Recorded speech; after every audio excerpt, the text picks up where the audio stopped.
The helicopter descended through the autumn mist like a great iron vulture, its rotors whipping the dry Montana grass into a frenzy. Mikey pressed himself against the fence rail, squinting against the dust storm as the chartered bird touched down in the center of Black Diamond Ranch's main corral. He'd never seen a horse arrive by helicopter before, but then again, Edward Montgomery wasn't the kind of man who did anything the ordinary way. "Get back, kid." "Buck," the ranch foreman shoved Mikey aside with a calloused hand. "This ain't no county fair petting zoo." Through the swirling debris, Mikey watched as four men in expensive polo shirts struggled with a custom-built titanium horse trailer. The chopper's cargo door slid open, revealing a darkness that seemed to pulse with its own malevolent energy. Then he saw it, a flash of muscle black as midnight oil, hooves striking metal like thunder, and eyes that blazed with something between rage and terror. The horse exploded from the trailer.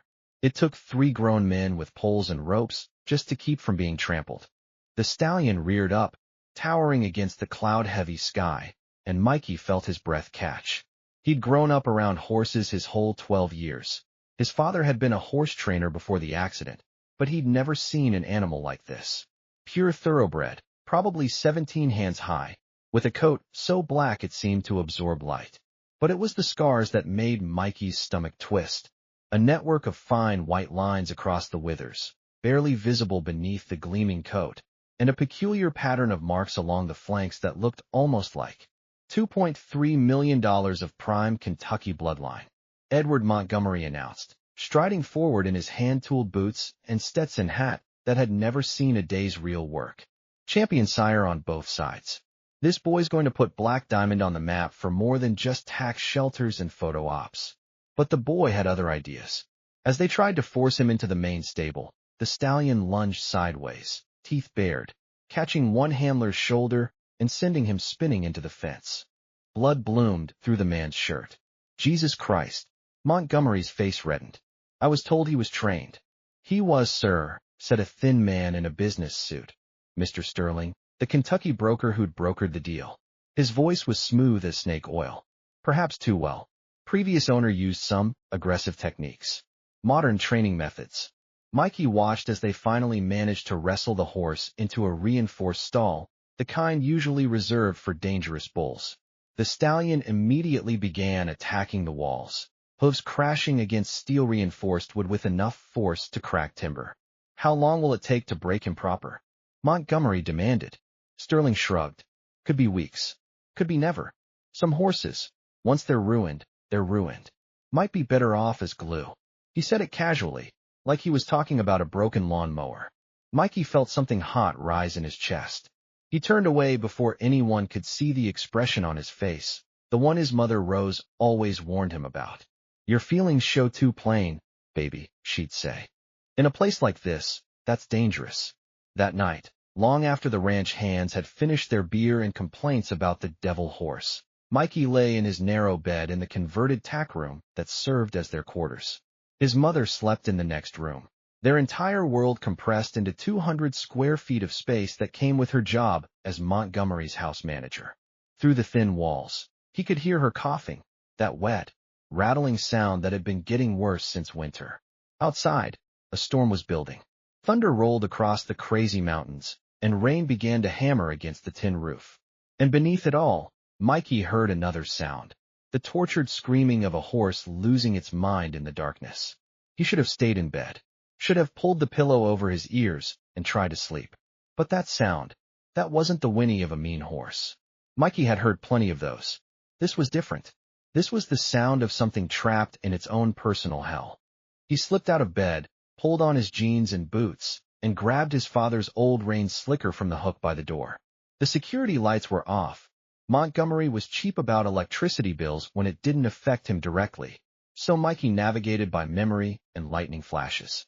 The main stable loomed ahead, and the screaming intensified as he approached. The reinforced stall was at the far end, away from the gentler horses. Mikey could see the wood splintering even in the dim light. The stallion was destroying itself trying to break free, hooves and teeth in pure desperate fury. "Hey," Mikey whispered, approaching slowly. "Hey, it's okay."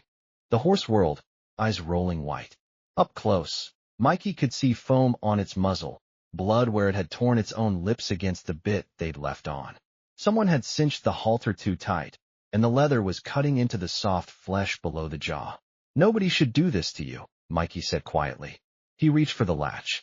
"Don't be stupid," the sensible part of his brain warned. "That thing will kill you." But Mikey's hands had already made the decision. The latch clicked open, and the stallion burst forward, then froze, nostrils flaring, as Mikey stood his ground. They were 3 feet apart, a 100-pound boy and a 1,200-pound killing machine. "I know," Mikey whispered. "I know what it's like. Being trapped. Being angry all the time. Having everyone think you're broken." The horse's ears flicked forward, just slightly. Slowly, moving like he was underwater, Mikey reached up and began to unbuckle the halter. His father had taught him this. Never make it about forcing them. Make it about giving them a choice.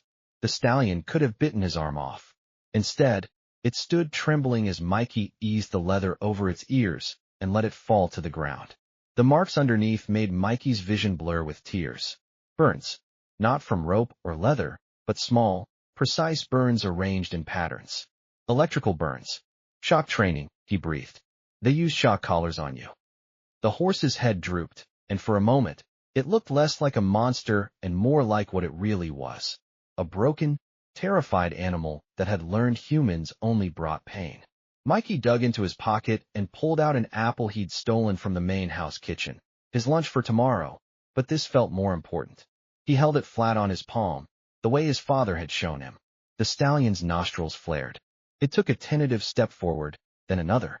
The velvet muzzle brushed Mikey's hand, and teeth that could easily crush bone, gently lifted the apple away. As the horse crunched the fruit, Mikey reached up and, barely breathing, touched its neck. The muscle beneath his fingers was rigid with tension, but the horse didn't pull away. Mikey began to hum, a tuneless sound, something between a lullaby and a prayer. "I'm going to call you midnight," he whispered. "Not because you're dark. Because midnight is when everything is quiet, when you can finally rest." The horse's eyelids drooped, just a fraction. The rain drummed on the roof, and thunder rolled away into the distance. And for one perfect moment, there was peace. Then the floodlights exploded to life. Mikey whirled, throwing up a hand against the sudden glare. Through the brightness, he could see the red winking eye of the security camera he'd forgotten about, the one Montgomery had installed after some cattle went missing last spring. And standing in the stable doorway, backlit like some avenging angel, was Edward Montgomery himself, holding a tablet that displayed the feed from every camera on the property. Well, Montgomery said softly, and the smile on his face made Mikey's blood run cold. "Looks like I just found my solution." Rose sat in Edward Montgomery's study the next morning, her hands clasped so tightly in her lap that her knuckles had gone white. Mikey stood beside her chair, trying to ignore the way Buck loomed in the corner like a hired thug, which, Mikey supposed, was basically what he was. The study was obscene in its wealth.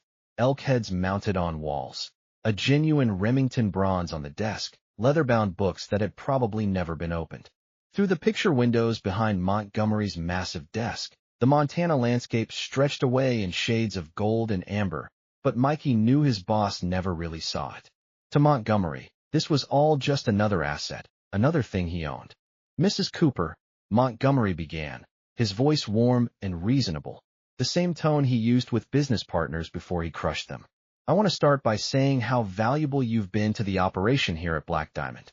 The house has never run so smoothly." "Thank you, sir," Rose said quietly. Her cough had kept them both up most of the night, but she'd still been up at 5 to make sure Montgomery's breakfast was perfect, which is why this situation is so disappointing.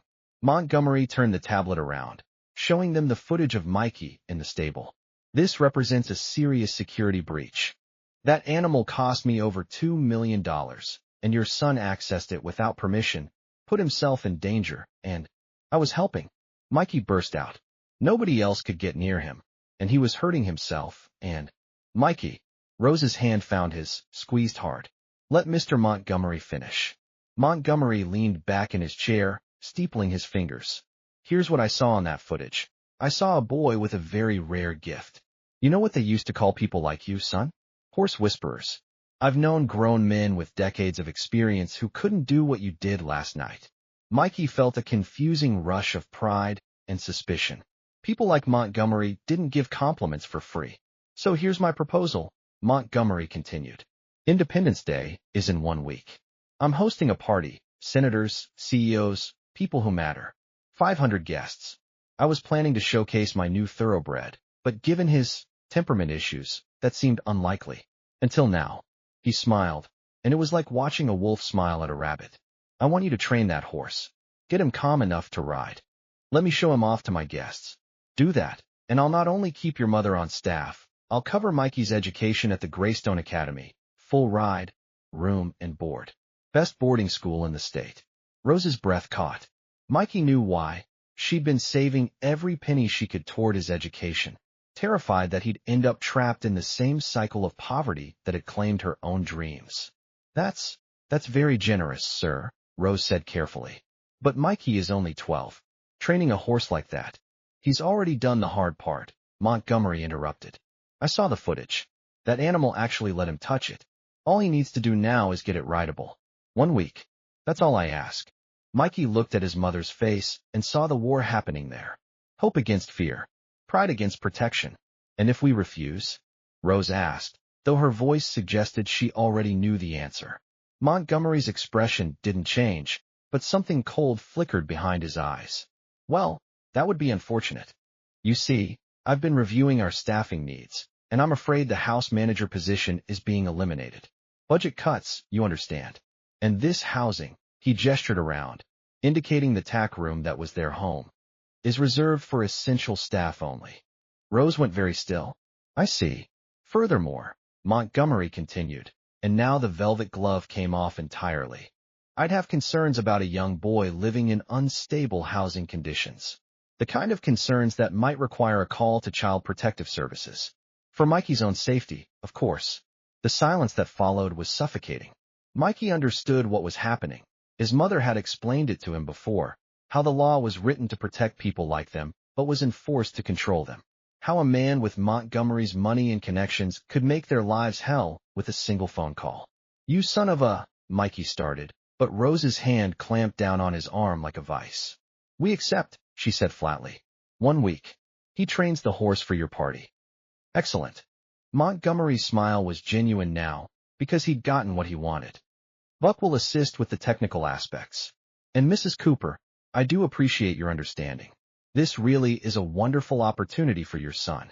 As they left the study, Mikey felt sick. In the hallway, his mother's shoulders finally slumped, and she leaned against the wall, that terrible cough racking her body. When it finally subsided, she looked at him with tears in her eyes. I'm sorry, she whispered. I'm so sorry, baby. I should be protecting you, and instead I'm. It's okay, Mom. Mikey hugged her, and she felt too thin, too fragile. I want to help Midnight anyway. He needs somebody. Just be careful, Rose said. Montgomery might seem charming, but men like him. They only see what they can use. You're not a person to him. You're a tool. That afternoon, Buck met Mikey at the stable with a professional horse trainer named Garrett, a weathered man in his 50s who smelled like cigarettes and defeat. Kid, Garrett said, not unkindly. I've been doing this 30 years, and I'm telling you straight. That horse is broken. Not in the way we break horses for riding. Broken in the head. Whatever they did to him back east, it ruined something fundamental. Best thing would be to put him down. I'm not going to hurt him, Mikey said. Training ain't hurting. Depends on how you do it. Garrett and Buck exchanged a look. You got 1 week to make him rideable, Buck said.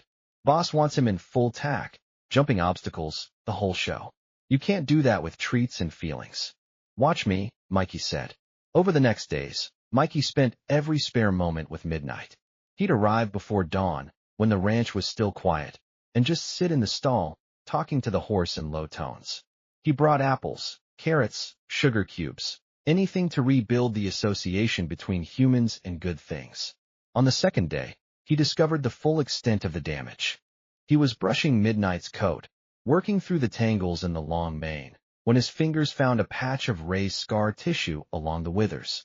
The hair had grown back, but underneath, the skin was ridged and damaged. Electrical burns, arranged in deliberate patterns. What kind of monster does this? Mikey whispered. Midnight's ear flicked back, listening. Mikey had done research on his mother's old laptop, reading about modern training methods used on problem horses. Shock collars, cattle prods, systematic application of pain to break the animal's will. It was legal, technically, because horses weren't protected the same way dogs and cats were. Just property, just livestock. Not to me, Mikey told the horse. To me, you're free. You just don't know it yet. On the third day, Sam Blackhawk appeared at the fence line. Mikey had known Sam since they were 6, when the Shoshone kid had shown up at the ranch school with bruised knuckles and a chip on his shoulder the size of Montana.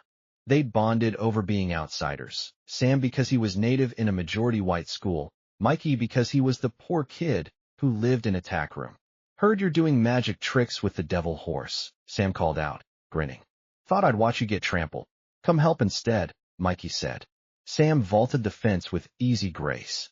He spent more time in the mountains than in school, and it showed in the way he moved, like he was part of the landscape itself. His grandfather, Old George, was a tribal elder on the reservation just east of Black Diamond's property line, and Sam had absorbed a lifetime of traditional knowledge about animals, weather, and survival. Whoa, Sam breathed when he saw Midnight up close. He's beautiful. And angry. Scared, Mikey corrected. There's a difference. Sam walked around the stall, observing. My grandfather says horses are like people. They remember everything. Good and bad. This one's got a lot of bad to remember. So we give him something good. Together, they worked on desensitization. Sam would make sudden movements while Mikey stood with the horse, showing Midnight that not every surprise brought pain. They rustled plastic bags, waved flags, even set off cap guns in the distance. Anything to rebuild the horse's tolerance for the unexpected chaos of the world. By the 5th day, Mikey could lead Midnight around the corral without a rope. The horse followed him like a shadow, and when Mikey whistled a certain way, Midnight would come running. It was progress, but it wasn't enough. Montgomery wanted a show horse, something that could perform for his wealthy guests. That evening, Mr. Sterling returned to the ranch, his Mercedes out of place among the pickup trucks and ATVs. Mikey watched from the stable as Sterling and Montgomery walked the property, clearly discussing business. At one point, Sterling gestured toward the stable, and both men laughed at something. Later, Buck pulled Mikey aside. Boss wants the horse ready for a demonstration tomorrow. Full tack, saddle and bit. Mikey's stomach sank. He's not ready for that. The bit especially, he's got trauma around his mouth. Don't care. Boss wants what he wants. Sterling's thinking about buying the horse, but only if he sees it's trainable. If you can't do it, they'll ship him out tomorrow night. Ship him where? Buck shrugged. Sterling's got a breeding operation in Kentucky. Stud service. Horse like this, they'll keep him in a stall for the rest of his life, just bringing him out to Mount Mares. Real nice existence. Mikey felt something crack inside his chest. He thought about Midnight. Wild, furious, broken Midnight, spending the rest of his life as a prisoner, his only purpose to pass on genetics to owners who would never see him as anything more than a commodity. That night, against his better judgment, Mikey tried the saddle. Midnight went absolutely berserk. The moment the leather touched his back, the horse transformed back into the monster that had arrived by helicopter. He slammed into the stall walls, nearly crushing Mikey, who barely managed to roll under the barrier before a hoof crashed down where his head had been.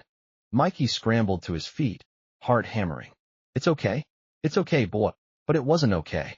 Midnight was bleeding from a gash above his eye where he'd hit the wall, and the saddle hung askew, its presence clearly triggering some deep, terrible memory. I'm sorry, Mikey whispered, tears streaming down his face. I'm so sorry. He managed to get the saddle off, but the damage was done. Midnight wouldn't let him close for the rest of the night, just stood in the corner, shaking and bleeding and staring at nothing.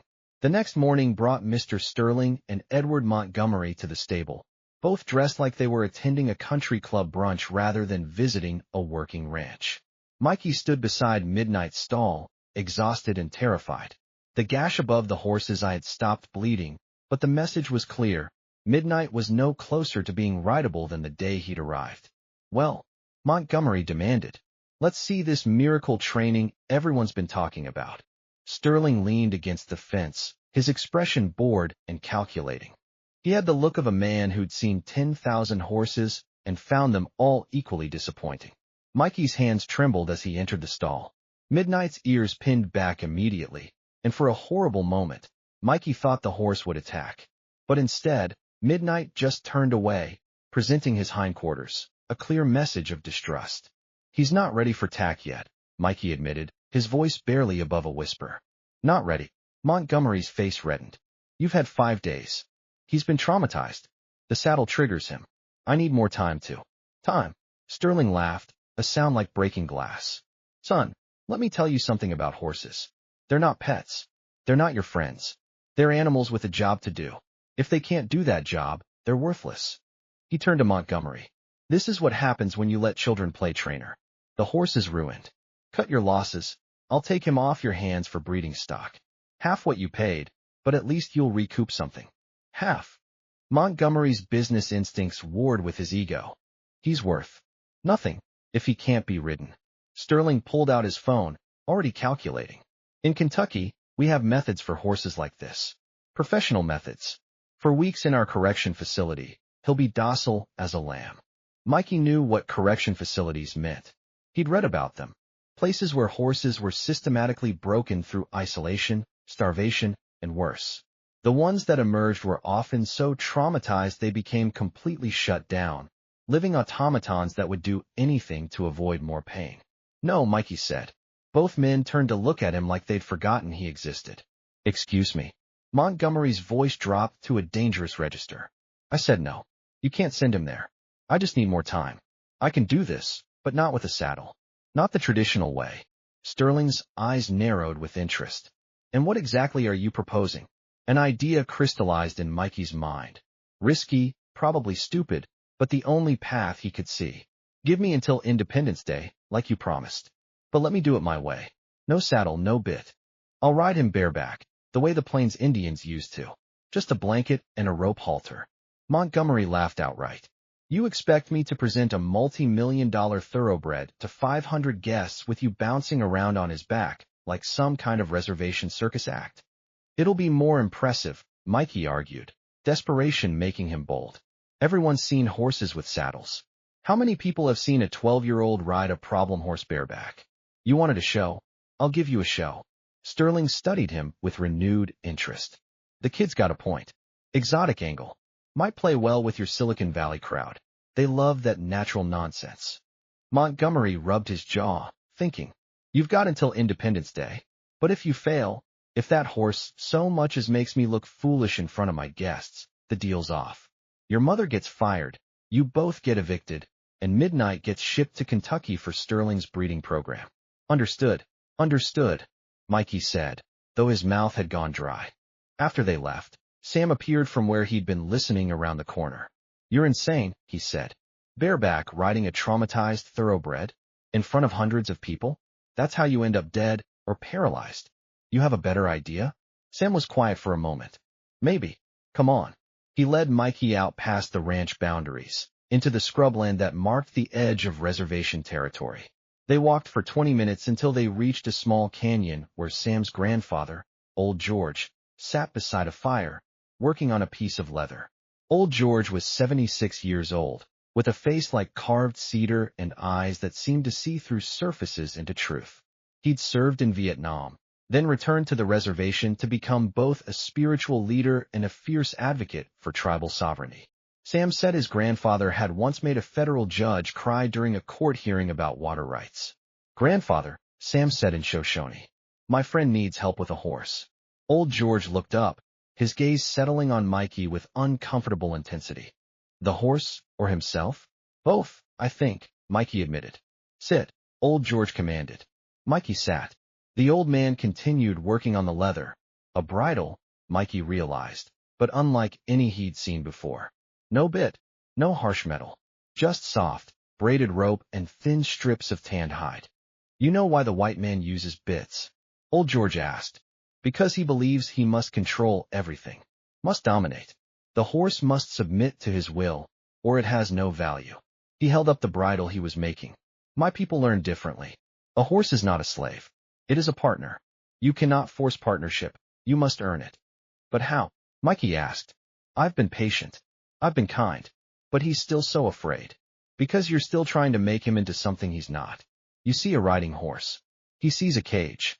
Old George set down his work and looked directly at Mikey. Let me ask you something. Why do you care so much about this animal? The question caught Mikey off guard. He needs help. He's suffering. So are many creatures. Why this one? Mikey struggled to articulate it. Because I understand him. Being trapped. Having people look at you and only see what's wrong with you. What's broken. Not having any choice about your own life. Old George nodded slowly. Then perhaps what this horse needs is not training. Perhaps what he needs is freedom. But if I don't train him, Montgomery will. Sometimes, the old man interrupted. The only way to save something is to let it go. The question is, are you brave enough to do that? Mikey carried those words back to the ranch like a stone in his pocket, heavy and troubling. That evening, he returned to Midnight's stall with the rope bridle old George had given him. The horse watched him approach, still wary, but no longer hostile. I don't know what I'm doing, Mikey admitted aloud. Everyone keeps telling me you're broken, but I don't think that's true. I think you're just tired of being hurt. He moved closer, slowly raising the bridle. Midnight's nostrils flared, and for a moment, Mikey thought he would bolt. But then something extraordinary happened. The horse lowered his head. It was a gesture of trust so profound that Mikey's eyes filled with tears. With trembling hands, he slipped the soft rope over Midnight's ears. No bit to clamp down on the tongue. No hard metal to bruise the corners of the mouth. Just gentle pressure that the horse could respond to, or ignore, as he chose. Good boy, Mikey whispered. Good, brave boy. Over the next days, they built a routine. Each morning before dawn, Mikey would lead Midnight out to the far pasture where they could work away from Buck's critical eyes and Montgomery's security cameras. He'd throw a blanket over the horse's back, just a blanket, no saddle, and stand beside him, talking, humming, letting Midnight get used to the weight. On the third day, Mikey tried mounting. He'd learned from watching videos on Sam's phone, the way native riders swung up in a single fluid motion, using the horse's mane for balance. His first attempt ended with him sprawled in the dust, Midnight dancing nervously away. The second attempt got him halfway up before the horse shied. The third time, Mikey made it all the way up, and for exactly 3 seconds, he sat astride Midnight's bare back before the horse erupted into motion and sent him flying. You need to move with him, not against him, Sam called from the fence, where he'd been watching and trying not to laugh. You're riding him like he's a mechanical bull. Helpful. Thanks. Mikey groaned, spitting out dirt. But Sam had a point. Mikey had been so focused on staying on that he'd forgotten the most important part. This wasn't about dominance. It was about partnership. On his next attempt, Mikey swung up and immediately relaxed his body, letting his weight settle naturally, following the motion of Midnight's breathing. The horse tensed, started to buck, then stopped. Mikey could feel the moment of decision happening beneath him, muscle by muscle, as Midnight chose not to fight. That's it, Mikey whispered. It's okay. I'm not going to hurt you. They stood like that for a full minute, boy and horse, neither moving. Then Mikey gently squeezed with his knees, not commanding, just suggesting, and Midnight took a single step forward. Then another. Then another. By the time the sun was fully up, they were walking circuits around the pasture, Mikey's hands tangled in Midnight's mane, a grin splitting his face so wide it hurt. We're doing it, he called to Sam. We're actually doing it. But his joy was short-lived. That afternoon, Buck appeared with news that made Mikey's blood run cold. Boss wants a full dress rehearsal, Buck announced. Tomorrow. He's invited Sterling to watch. Says if the horse can't perform basic dressage and jump a low obstacle course, the deal's off. Dressage? Jump. Mikey's voice cracked. We're not ready for that. We've barely been walking. Buck shrugged, unsympathetic. Boss says tomorrow, so tomorrow it is. And kid, if I were you, I'd hope that horse behaves. Sterling's already got transport arranged for the day after the party. One way or another, Midnight's leaving Black Diamond. Question is whether he goes as a show horse or breeding stock. That night, Mikey lay awake in his narrow bed, listening to his mother's labored breathing from the next room and the wind howling across the Montana plains. Through the window, he could see the stable, and he imagined Midnight standing in his stall, probably sensing that something was wrong. Old George's words echoed in his mind. Sometimes the only way to save something is to let it go. An idea began to form. Dangerous, probably impossible, but the only path Mikey could see that led anywhere but heartbreak. He thought about the reservation, just 10 miles east across the crazy mountains. Thought about the laws Sam had explained to him, about tribal sovereignty and how the federal government's reach ended at the reservation boundary. If he could get Midnight there. But that was crazy. The terrain between here and there was brutal, rocky slopes, narrow canyons, and one particularly treacherous pass the locals called Devil's Ridge. Plus, Montgomery had security patrols, cameras, even a drone he used to check the fence lines. They'd be caught before they made it a mile. Unless, Mikey's mind raced. Independence Day was in 3 days. Montgomery's party would create chaos. 500 guests, staff running in all directions, security focused on the main house. If there was ever a window of opportunity, he'd need help. He'd need a plan. And most of all, he'd need courage. But as he drifted off to sleep, Mikey made a decision that would change everything. He wasn't going to let Midnight be broken. Not again. Not ever. The morning of the dress rehearsal dawned clear and hot, the kind of Montana summer day where the air shimmered and the mountains seemed to float above the horizon. Mikey had been up since 4 a.m., working with Midnight in the far pasture, trying to prepare the horse for what was coming. "We can do this," he whispered, running his hands along Midnight's neck. "Just trust me." At 10 o'clock, Montgomery, Sterling, and a small crowd of ranch hands gathered at the main corral. Montgomery had set up a basic obstacle course, 3 low jumps, a series of poles to weave between, and a finish line marked with flags. It looked simple, but Mikey knew Midnight had never jumped anything in his life, at least not willingly. "Whenever you're ready," Montgomery called out, checking his Rolex. He dressed for the occasion in a Western shirt that probably cost more than Rose's monthly salary. Mikey swung up onto Midnight's back and immediately felt the horse tense beneath him. Too many people watching. Too much pressure. Midnight's breathing quickened, and Mikey could feel panic building in the powerful body beneath him. "Easy," he whispered. "Just you and me. Forget them." They started with a simple walk around the corral's perimeter. So far, so good. Then Mikey guided Midnight toward the weaving poles. The horse balked at first, then seemed to understand what was being asked. They wove through the pattern awkwardly, but they made it. "Not bad," Sterling admitted. "But let's see if he can jump." The first obstacle was barely 2 feet high. A joke for a thoroughbred bred for steeplechase. But Mikey could feel Midnight's muscles coiling with tension as they approached. 10 feet away. 5 feet. 3. Midnight planted his hooves and stopped dead. Mikey flew forward, barely catching himself on the horse's neck. The crowd laughed, and Mikey felt his face burn with humiliation. "Come on, boy," he urged. "It's not even high." They tried again, and again. Each time, Midnight refused, and each time, Mikey could see Montgomery's expression growing darker. "This is pathetic," Montgomery finally snapped. "Sterling, I'm sorry you wasted your time coming out here.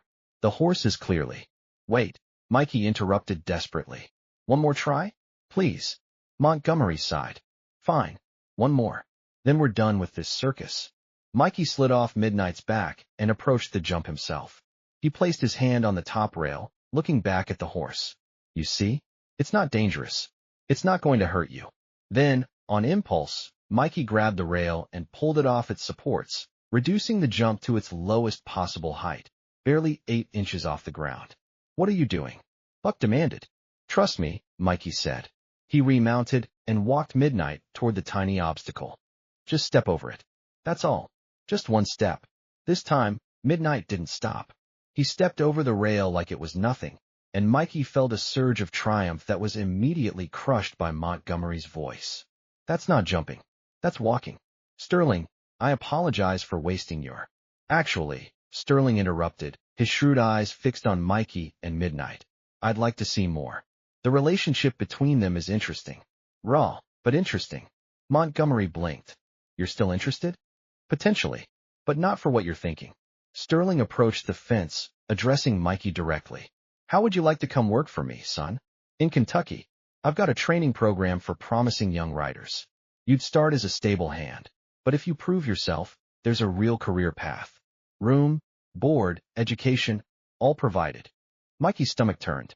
He'd heard about Sterling's training program from things Buck had let slip.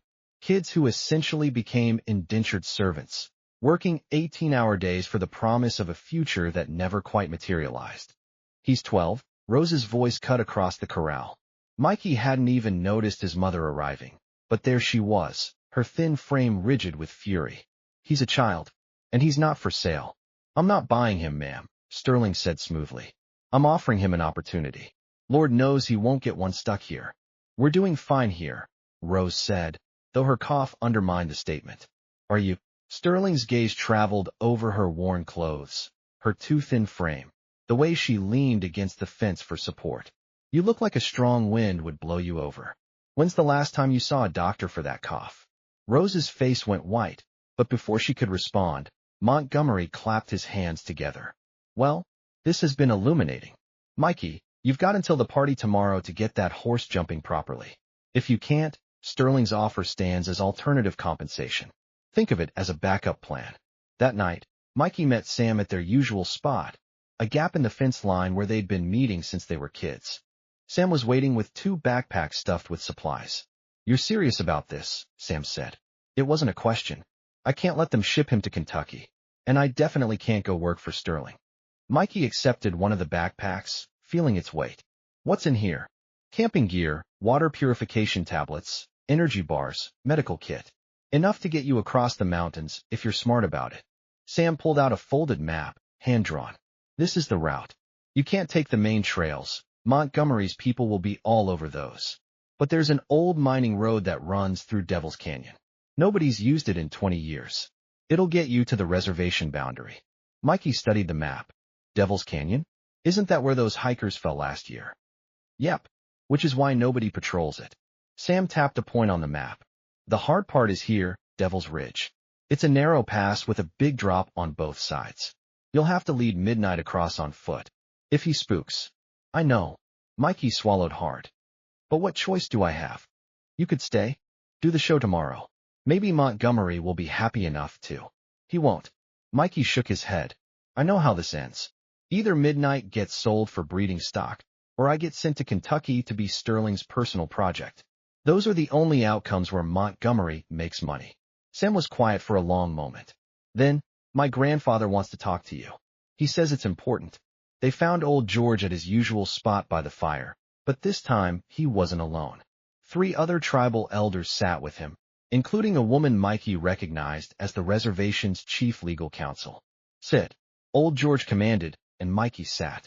My grandson tells me you plan to bring a horse onto reservation land, Old George said. Edward Montgomery's horse. Mikey's heart sank. I wasn't going to cause trouble for the tribe. I just thought. You thought that once the horse crossed the boundary, Montgomery couldn't touch it. Old George smiled faintly. You're not wrong. Tribal sovereignty means a lot of things, including that we have jurisdiction over what happens on our land. If we choose to grant a horse sanctuary, there's nothing Montgomery can legally do about it. Really? Hope flared in Mikey's chest. However, the legal counsel said, her voice stern, there are complications. Montgomery has friends in Congress, in the state legislature. He could make life difficult for the tribe. Cut funding. Tie up our casino permits in red tape. We'd be within our legal rights, but there would be consequences. Mikey's hope deflated. So you can't help. I didn't say that. Old George stood, moving with surprising grace for a man his age. I said there would be consequences. But sometimes consequences are worth it. That man, Montgomery, he represents everything wrong with how this land is treated. Like it's something to own, to dominate, to break for profit. Your horse deserves better. And so do you. So you'll help? We'll grant sanctuary, if you can get the horse here. Old George's expression grew serious. But understand this. Montgomery will come after you. He won't give up $2 million without a fight. And while he can't touch you on reservation land, the moment you step off, he can have you arrested. Your mother, too. What? Mikey's blood ran cold. Grand theft, the legal counsel explained. That horse is legally his property. Taking it without permission is a felony. You're a minor, so you might avoid serious consequences, but your mother could face charges as an accessory. Then I won't tell her, Mikey said immediately. She won't know anything about it. She'll know the moment you disappear with a $2 million horse, Sam pointed out. Mikey's mind raced. What if it looked like Midnight escaped on his own? During the party, with all the chaos, I could leave the stall door open, make it look like someone forgot to lock it. And the security cameras? Sam asked. The party is mostly at the main house. If I time it right, during the fireworks show, everyone will be distracted. I can get to the stable, make it look like an accident, then meet midnight at the north fence line. It wasn't a great plan. It was barely a plan at all, but it was all they had. Old George studied Mikey for a long moment. You understand what you're risking? Your home, your mother's job, possibly her freedom. I understand. Mikey's voice was steady. But I also understand that if I don't do this, I'll spend the rest of my life wondering what kind of person I really am. The kind who does what's safe, or the kind who does what's right. Old George nodded slowly. Then we'll be ready. When you reach the boundary, we'll be waiting. Independence Day dawned with the kind of perfect weather that seemed designed for Montgomery's purposes. By noon, Black Diamond Ranch had transformed into something from a Western-themed dream or nightmare, depending on your perspective. White tents dotted the lawn, a whole pig turned on a spit, and a country band tuned their instruments on a temporary stage.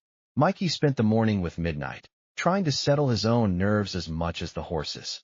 At 2 p.m., Buck appeared at the stable. Boss wants you ready in an hour, he said. Full demonstration at 3, right before the main festivities. You and the horse, center ring, 500 pairs of eyes watching. Think you're ready for that? Mikey nodded, not trusting his voice. At 2:45, he led Midnight toward the main corral. The horse was unusually calm, as if he sensed that something important was happening. The obstacle course had been rebuilt, more elaborate than yesterday's practice run. Higher jumps, tighter turns, and, Mikey noticed with a sinking stomach, a final obstacle that hadn't been there before, a ring of fire. What is that? Mikey demanded. Boss's idea, Buck said. Dramatic finish. Don't worry, the fire's small. Real show horses jump way higher flames than that. But Midnight wasn't a show horse. Midnight was a traumatized animal who'd been tortured with electricity, and now they wanted him to jump through fire. The crowd gathered. Senators in cowboy hats. CEOs in designer jeans. Montgomery's wife, dripping in turquoise jewelry. And there, in the front row, Mr. Sterling with a contract already drawn up, ready to be signed. Montgomery took the microphone. Ladies and gentlemen, what you're about to witness is truly remarkable. A young man with a God-given gift, taming a wild beast through nothing but patience and understanding. Give it up for Mikey Cooper and Midnight. Applause rippled through the crowd. Mikey swung up onto Midnight's back, his heart hammering so hard he was sure everyone could hear it. They started well. The walk, the trot, even the weaving poles. Midnight handled them all with surprising grace. Mikey began to hope that maybe, just maybe, they could get through this. Then they reached the first jump. Midnight cleared it, and the crowd cheered. The second jump, higher. Midnight sailed over it like he'd been born to it. Mikey felt a surge of pride and love for this brave, broken horse who was trying so hard despite everything. The third jump, the fourth. They were in rhythm now, moving together like they'd been partners for years instead of days.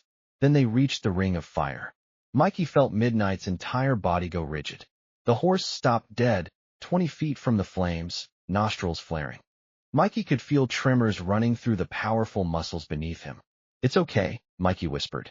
We don't have to do this. Go on. Montgomery called from the sidelines. What are you waiting for? The crowd murmured. Mikey saw Sterling lean over to Montgomery, saying something that made Montgomery's face darken. Mikey. Montgomery's voice carried an edge of steel. That horse cost me over $2 million. Make him earn it. And in that moment, Mikey understood with perfect clarity what old George had meant about men who only saw things as property. To Montgomery, Midnight wasn't a living being with feelings and fears. He was an investment, a status symbol, a thing to be used. Mikey looked at the flames, looked at Midnight's terrified eyes, looked at Sterling's calculating expression and Montgomery's entitled rage. He made his choice. No, Mikey said clearly. The crowd went silent. What did you say? Montgomery's face had gone red. Mikey slid off Midnight's back and walked to the fire ring. I said no. This horse has been burned before, tortured with electricity. You want to know why he's wild? Because people like you try to break him. He grabbed the barrier post and toppled the entire fire ring, flames sputtering out in the dirt. You want a show? Here's your show. Mikey turned to face Midnight. You're free. You don't have to do this. You don't have to do anything. The horse stood there, trembling. Then, slowly, Midnight walked forward, not because he was commanded to, but because he chose to. He lowered his head and pressed his muzzle against Mikey's chest. The crowd was absolutely silent. Then Sterling started clapping. Slow, deliberate claps. Well, that was certainly dramatic. You're fired, Montgomery said flatly. You and your mother. Pack your things and get off my property. Edward, one of the senators started. And you, Montgomery spun toward Sterling. If you're not going to buy that horse, I want you gone too. I'm done with all of this. Sterling smiled. Oh, I'll buy him. For breeding stock. My transport leaves tomorrow morning. Mikey felt his world crumbling. He'd tried to save Midnight, and instead, he'd sealed both their fates. That evening, as the party continued and fireworks began to light up the Montana sky, Mikey sat in the dark stable beside Midnight's stall. His mother had already started packing. They had nowhere to go, no money, no prospects. I'm sorry, Mikey whispered to the horse. I tried. Midnight nickered softly, as if to say it was okay. But it wasn't okay. It would never be okay. Unless. Mikey pulled out his phone and texted Sam. Tonight. We do this tonight. The response came immediately. We're ready. Mikey stood, his decision made. Maybe he couldn't save his mother's job. Maybe he couldn't save their home. But he could save Midnight. And sometimes, that was enough. The fireworks display reached its crescendo at exactly 9:30 p.m., just as Mikey had hoped. Explosions of red, white, and blue lit up the Montana sky, and every single person on Black Diamond Ranch, staff, security, guests, had their eyes turned upward. It was now or never. Mikey slipped into the stable, his heart hammering so hard it hurt. He'd spent the last hours saying goodbye to his mother without actually saying goodbye, helping her pack boxes while memorizing the way she laughed at his dumb jokes, the way she ruffled his hair when she thought he wasn't looking. He'd written her a note and left it on his bed. Mom, I'm sorry. This isn't your fault. I love you. M. Now he moved through the stable with practiced silence, reaching Midnight's reinforced stall. The horse whickered softly, recognizing his footsteps. Hey boy, Mikey whispered. Ready to get out of here? He unlatched the stall door, but didn't open it yet. Instead, he moved to the security camera in the corner, the one he knew covered this section. Earlier, he'd loosened a wire, and now he gave it one final tug. The little red light went dark. 15 minutes. That's how long Buck had once mentioned it took security to notice a dead camera and send someone to check it out. 15 minutes to disappear. Mikey pulled the stall door open and led Midnight out. No rope, no halter. He wanted it to look natural, like the horse had simply pushed through a faulty latch. He grabbed the backpack Sam had prepared, slung it over his shoulders, and together they slipped out the stable's back entrance. The ranch was laid out like a fortress, but Mikey had grown up here. He knew every blind spot, every gap in the fence line, every camera angle. They moved through the darkness like shadows, heading north toward the mountains. They were 50 yards from the fence when headlights suddenly blazed to life behind them. Stop right there. Buck's voice, amplified by a megaphone. Don't make this worse, kid. Mikey's blood turned to ice. How had they known? The cameras were down. Everyone was at the party. Then he saw Montgomery standing beside Buck's truck, holding a tablet that showed feeds from every camera on the property, including backup cameras Mikey hadn't known about. Did you really think I wouldn't have redundant security? Montgomery called out. That horse is worth more than your entire family will make in your lifetimes. I'm not an idiot. More vehicles fired up, ATVs, trucks, even the ranch's utility helicopters spinning to life in the distance. Mikey Cooper, Montgomery's voice carried across the field. You have exactly one chance to make this right. Return my property, and I'll consider not pressing charges. Keep running, and I will prosecute you and your mother to the fullest extent of the law. Mikey looked at Midnight, then at the mountains rising dark against the firework-lit sky. The reservation was 10 miles away. The route Sam had shown him would take them through Devil's Canyon, across Devil's Ridge, straight into tribal territory where Montgomery's reach ended. But 10 miles through rough terrain, in the dark, pursued by vehicles and a helicopter? It was impossible. Mikey swung up onto Midnight's back. You're making a mistake, Montgomery shouted.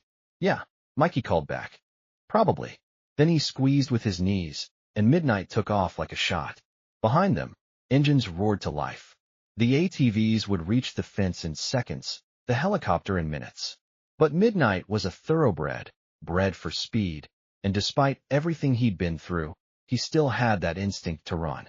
They hit the fence line at full gallop. For a horrible moment, Mikey thought Midnight would balk, but the horse gathered himself and leaped, clearing the 4-foot barrier like it was nothing. They landed hard on the other side, Mikey barely managing to stay on, and plunged into the scrubland beyond. The helicopter's searchlight found them almost immediately, turning night into day. Mikey guided Midnight toward the trees, where the chopper couldn't follow as easily. Branches whipped at his face as they crashed through the underbrush, the helicopter's rotors thundering overhead. "There!" someone shouted. An ATV burst through the brush to their left, Buck at the wheel, a coil of rope in his hand. He accelerated, trying to cut them off, but Midnight was faster. They veered right, toward steeper terrain where the ATV couldn't follow. Behind them, Mikey could hear Montgomery's voice crackling through radio communications. "All units, converge on Sector 7. And somebody call the sheriff. I want that boy arrested for grand theft the moment he sets foot off tribal land." If he makes it to tribal land, Mikey thought grimly. The terrain grew rougher, forcing them to slow down. They were in the foothills now, and ahead loomed the entrance to Devil's Canyon, a narrow defile between two cliff faces that looked like the earth had been split by a giant axe. Sam was waiting at the entrance, sitting astride his own horse, an Appaloosa mare named Storm that could navigate mountain trails blindfolded. "You made it," Sam gasped. "I wasn't sure." "They're right behind us," Mikey panted. "We need to move." Sam nodded and wheeled Storm around, leading the way into the canyon. The walls rose up on either side, so narrow in places that Mikey could touch both sides at once. The helicopter couldn't follow here, but he could still hear it circling overhead, and behind them, men on foot were entering the canyon. "The mine road is half a mile ahead," Sam called back. "Once we're on it, we can make better time." They pushed forward through the darkness, relying on the horse's superior night vision. Mikey could hear radio chatter echoing off the canyon walls, Buck coordinating teams, Montgomery demanding updates, someone mentioning that they'd called in the county sheriff. The mine road, when they reached it, was barely recognizable as such, more of a suggestion than an actual path, overgrown and eroded by 20 years of weather. But it was wider than the canyon, and Sam took off at a trot, Storm picking her way over loose stones with the confidence of experience. They climbed for what felt like hours, but was probably only 30 minutes. The temperature dropped as they gained elevation, and Mikey's arms were covered in scratches from branches and thorns. Behind them, the pursuit seemed to have fallen away, but he knew it was temporary. Montgomery would have people positioned at every major trail exit, waiting. "There," Sam said, pointing ahead. "Devil's Ridge." Even in the darkness, it was terrifying. The old mine road ended at a narrow saddle of rock barely 6 feet wide, stretching across a chasm that dropped away into shadows on both sides. A single misstep would mean death. "We have to cross on foot," Sam said, sliding off Storm. "The horses can do it, but we need to lead them. Slow and steady." Mikey dismounted, his legs shaking from adrenaline and exhaustion. He took Midnight's makeshift lead rope in one hand and approached the ridge. "Don't look down," he told himself. He looked down. The drop was at least 200 feet, maybe more. Jagged rocks waited at the bottom, barely visible in the ambient light from the 3/4 moon. "Mikey," Sam said quietly, "we can turn back. There are other ways that take hours. Montgomery will have them all blocked." Mikey took a deep breath. "We cross here."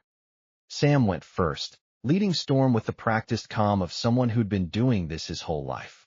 Mikey waited until they were halfway across, then started forward with Midnight. The first few steps were okay. Then a gust of wind hit them, and Midnight balked, his hooves scraping on stone. "Easy," Mikey whispered. "Easy, boy. I've got you." He took another step. Another. The wind picked up, howling through the chasm like a living thing. Midnight's eyes rolled white, and Mikey could feel the horse's muscles tensing, ready to bolt. Behind them, flashlight beams appeared at the canyon entrance. "There!" Buck's voice. "They're on the ridge." Mikey moved. Sam called from the other side. But Midnight was frozen, trembling, torn between the terror of the height and the approaching threat. Mikey could see the calculation happening in the horse's mind. Which fear was greater? The helicopter appeared over the ridge, its searchlight blazing down. The wind from its rotors turned the crossing into a nightmare, loose stones skittering over the edge, the whole ridge seeming to shake. Midnight reared. Mikey held on desperately to the lead rope as the horse's front hooves came down inches from the edge. One more rear like that, and they'd both go over. Stop! Mikey screamed up at the helicopter. You're going to kill us. The searchlight swept across them, and Mikey saw the pilot's face through the windscreen, saw the moment of calculation, the weighing of Montgomery's orders against potential liability. The helicopter pulled back, just slightly. In that moment of reduced wind, Mikey did something crazy. He dropped the lead rope entirely. Your choice, he said to Midnight, barely audible over the helicopter noise. You can go back to them, or you can trust me. But I'm not forcing you. He turned and started walking across the ridge, alone. 10 steps. 20. He didn't look back, though every instinct screamed at him to do so. If Midnight ran back to Montgomery's men, at least the horse would live. It would be a terrible life, but it would be life. 30 steps. Almost to the other side now. Then he heard it, the careful clopping of hooves on stone. Midnight was following. Not because he was forced to. Not because a rope compelled him. But because he'd chosen to. Mikey's eyes filled with tears, but he kept walking. Kept putting one foot in front of the other. Sam reached out from the far side, grabbing his arm and pulling him onto solid ground. A moment later, Midnight stepped off the ridge, shaking but alive. Behind them, Buck had reached the ridge's entrance. He took one look at the narrow crossing, the sheer drop, and the still hovering helicopter, and stopped. Kid, he called across the gap. You're only making this worse. That land on your side. Still Montana. Still U.S. jurisdiction. We can still arrest you. Not anymore, said a new voice. Old George emerged from the shadows, flanked by Sam's grandfather and a dozen other tribal members, all on horseback. The old man walked to a specific point on the ground, where a small boundary marker stone sat half-buried in the dirt. This rock, old George said, his voice carrying across the chasm, marks the boundary between the United States and the sovereign territory of the Shoshone Nation. Has done so since the Treaty of 1868. Your property rights end here, Mr. Montgomery. The helicopter descended slightly, and Mikey could see Montgomery's face pressed against the window, red with fury. That's my horse. Montgomery's voice crackled through a loudspeaker. I have paperwork, receipts, proof of ownership. And we have a treaty with the United States government, old George replied calmly, which, according to the Constitution, supersedes state law. This animal has sought sanctuary on tribal land. We have granted it. You can't just steal. We're not stealing anything. The horse came of its own will, as did the boy. Old George looked directly at Mikey. Both are free to leave any time they choose. But while they remain on our land, they're under our protection. I'll sue, Montgomery threatened. I'll tie your casino permits up for decades. I'll make your lives hell. You can try, old George said. But ask yourself this. Do you really want to be the rich white man who sued a Native American tribe for giving sanctuary to an abused horse? Think about how that plays on the news. Think about what your political friends will say when their opponents use it in attack ads. The silence that followed was deafening. Finally, Buck spoke. Boss, he's got a point. This becomes a media circus. It's not good for anybody. Montgomery's face cycled through several shades of red before settling on a dangerous pale. Fine. Keep the damn horse. But that boy stole from me. The moment he sets foot on U.S. soil, I'm pressing charges. Then I guess I'm not leaving, Mikey said. The standoff at Devil's Ridge lasted until dawn. Montgomery refused to leave, convinced that if he waited long enough, the tribal elders would cave to pressure. But old George simply built a fire, made coffee, and settled in like he had all the time in the world, which, Mikey supposed, he did. As the sun rose over the mountains, painting the rocks in shades of gold and amber, a new group arrived on Montgomery's side, Sheriff Daniels and 2 deputies, along with a woman in a business suit who carried herself like someone used to being obeyed. I'm Assistant U.S. Attorney Carson, the woman called across the chasm. I've been briefed on the situation. Mr. Montgomery, I understand your frustration, but the tribal elders are correct. Once the horse and the boy crossed the boundary, they entered sovereign territory. So what am I supposed to do? Montgomery demanded. Just accept that I've been robbed. You could pursue this in federal court, Carson said carefully. File a claim against the tribe for harboring stolen property. But I have to warn you, the optics are terrible, and you'd probably lose. Tribal sovereignty isn't something we can simply override without serious cause. Serious cause? He stole a $2 million horse. He's 12 years old, Carson countered. And from what I've gathered from the sheriff's preliminary investigation, there are questions about how the horse was being treated. Animal welfare activists would have a field day with this case. Mikey watched Montgomery's face as the reality sank in. He was rich, powerful, connected, but none of that mattered here. The law, for once, was on the side of the powerless. What about the boy's mother? Montgomery said suddenly, his voice taking on a cruel edge. Rose Cooper. She's still on my property, still subject to U.S. law. I could have her arrested as an accessory. The threat hung in the air like poison gas. You could, old George agreed quietly. But then you'd be the man who destroyed a sick woman's life because her son saved a horse.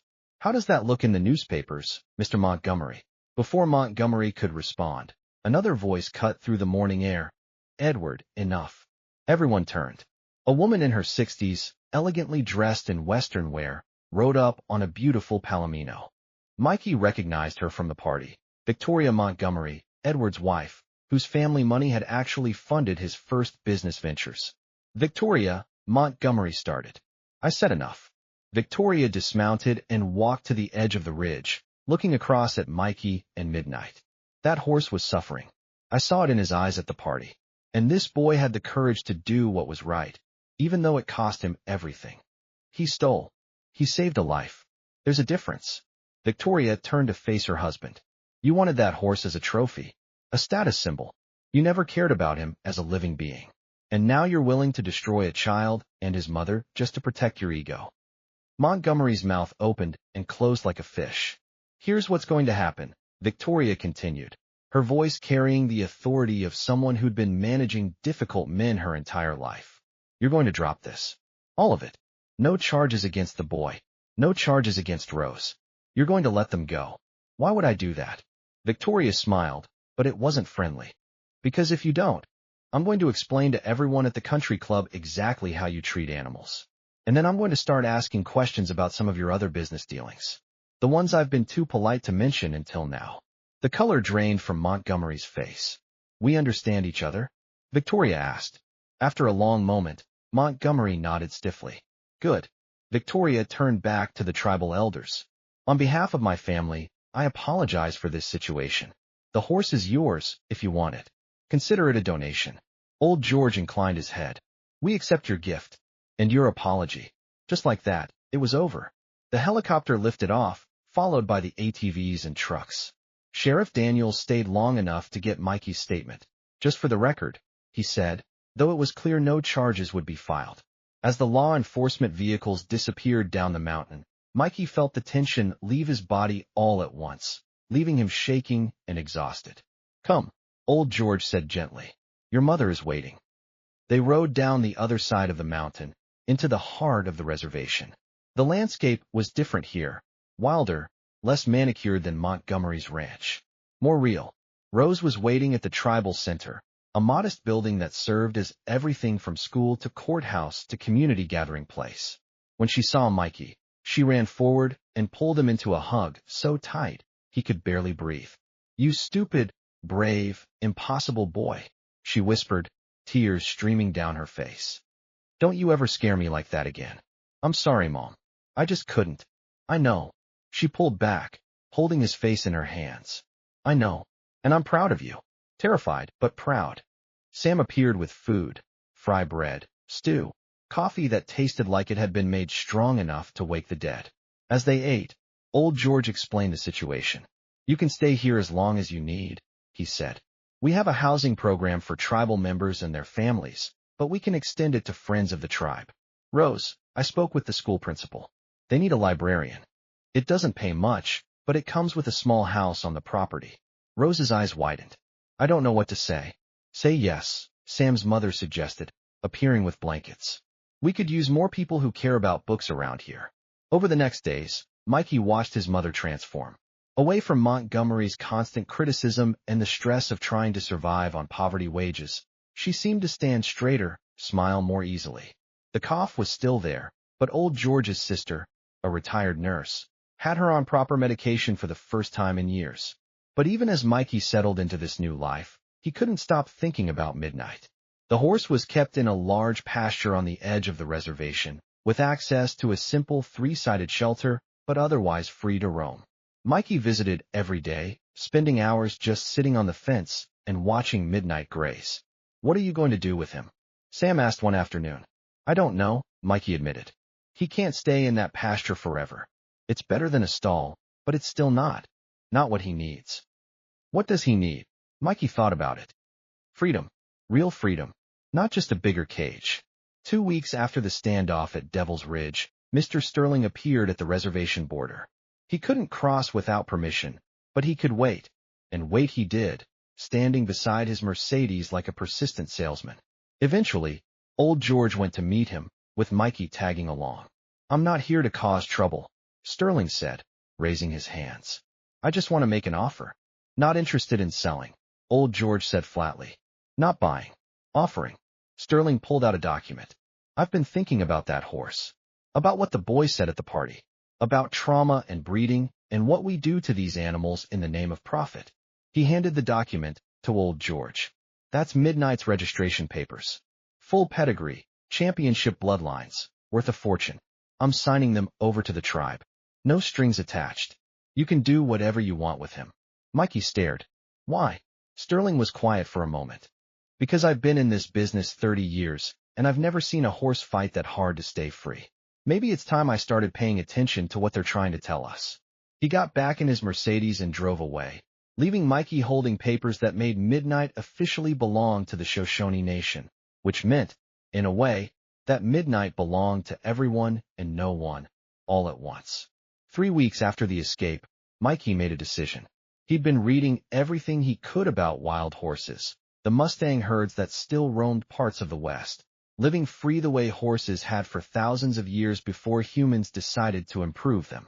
There was a particular herd in the mountains beyond the reservation, about 50 strong, that old George had told him about. "They're beautiful," the old man had said. "Proud. Free. They don't belong to anyone."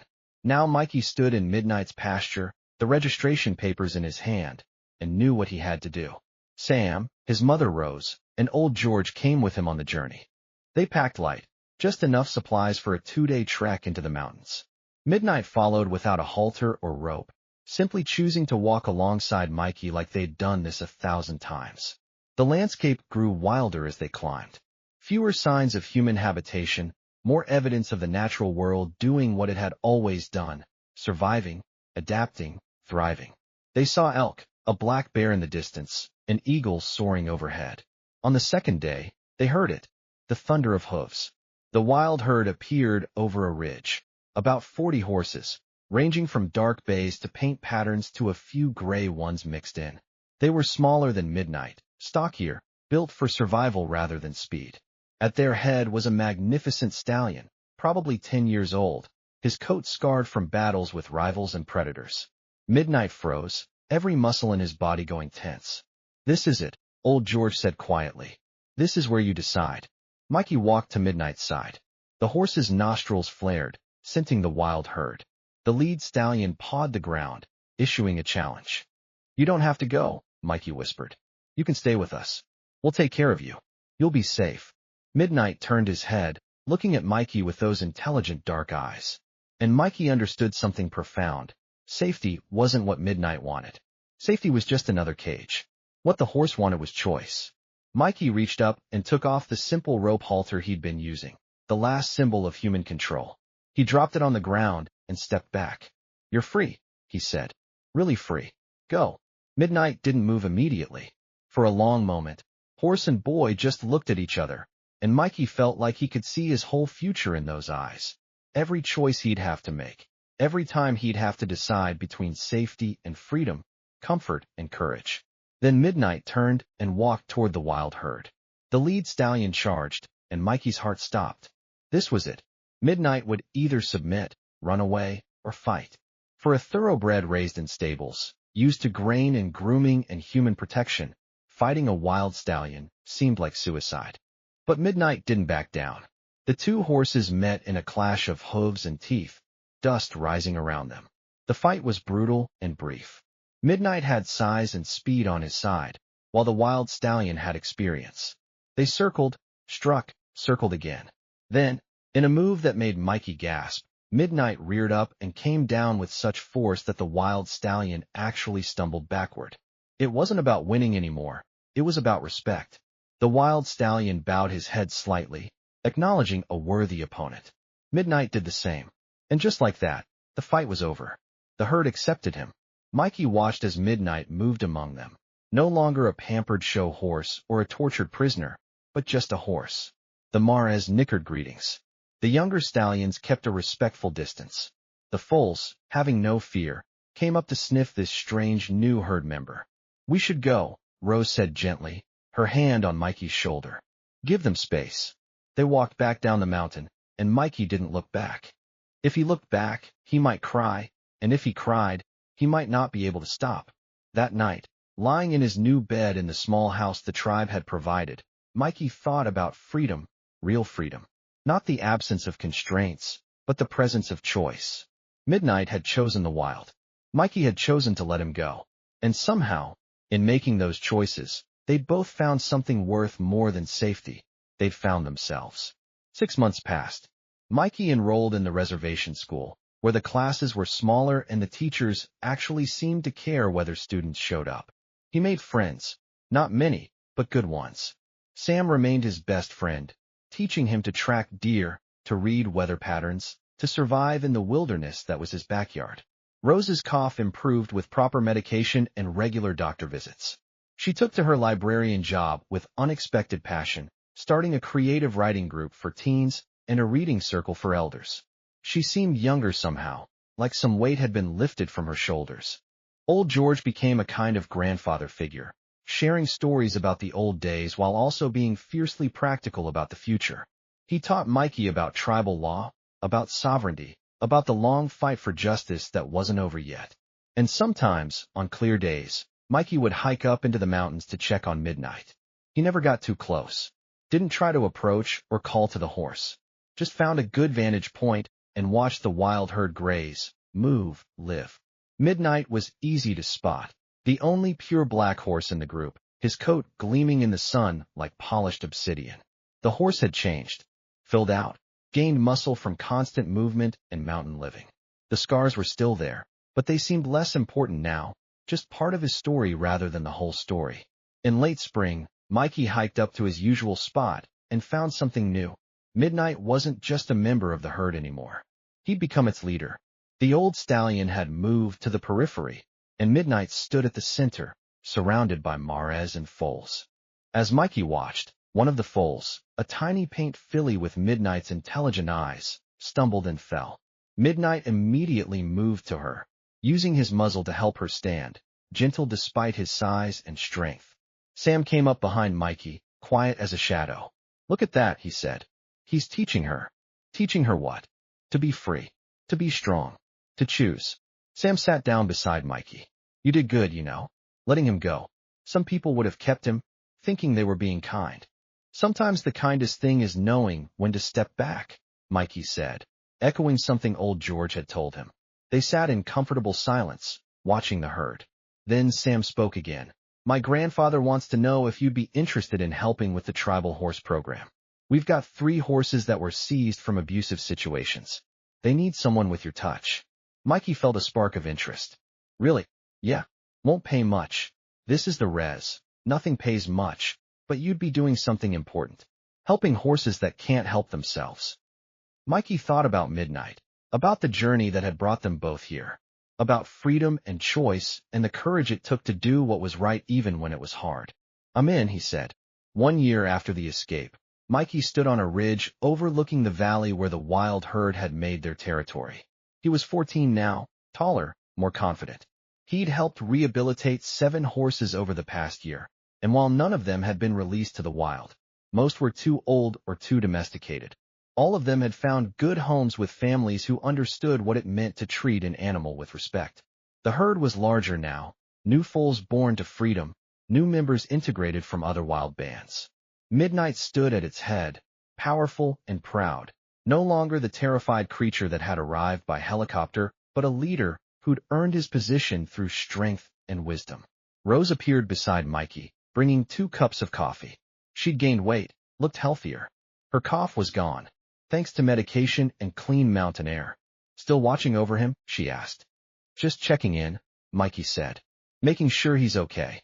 I think he's more than okay. Rose pointed to where Midnight was playing with a group of foals, letting them climb on his back, patient as a saint. He's home. Mikey nodded. Home wasn't a place. It was a state of being. For Midnight, home was the wild mountains, the free-ranging herd, the life he chose rather than the life chosen for him. For Mikey, home was this reservation, this community that had taken in a scared kid and his desperate mother and given them not just shelter, but belonging. You know, Rose said carefully, I got a letter from Montgomery's lawyer. They want to settle, officially, compensate us for wrongful termination, emotional distress, all of it. It's enough money for you to go to college. Any college you want. Mikey was quiet for a long moment. What if I don't want to leave? Rose smiled. Then you don't. The money will be there when you need it. But you're right where you should be, baby. Learning what matters. They stood together, mother and son, watching the herd move across the valley below. Somewhere in the distance, a hawk called. The wind carried the scent of sage and pine. The sun painted the mountains in shades of gold. And down in the valley, Midnight lifted his head as if he could sense Mikey watching. For just a moment, their eyes met across the distance. Horse and boy, both free, both exactly where they belonged. Then Midnight turned and led his herd toward fresh grazing, moving with the confidence of a creature who'd finally found his place in the world. Mikey whispered, too quietly for anyone but himself to hear, Run free, boy. Run free. And as the herd disappeared over the ridge, Mikey knew that this wasn't an ending. It was a beginning of a new life, a new understanding, a new way of being in the world that honored freedom over ownership, respect over control, love over possession. He'd come to Montana thinking he was nobody, just a poor kid in a tack room with no prospects and no future. He'd been wrong. He was someone who'd faced down a billionaire, someone who'd crossed Devil's Ridge in a storm, someone who'd learned that the greatest act of love was sometimes letting go. The sun set over the mountains, painting the sky in shades of amber and gold. Below, the wild herd grazed in peace. Above, the first stars began to appear in the darkening sky. And somewhere between earth and heaven, a boy and a horse both understood the same truth. Freedom wasn't something given. It was something claimed. Mikey turned and walked back toward the reservation, toward home, toward the life he was building one choice at a time. Behind him, in the gathering darkness, the wild horses ran free.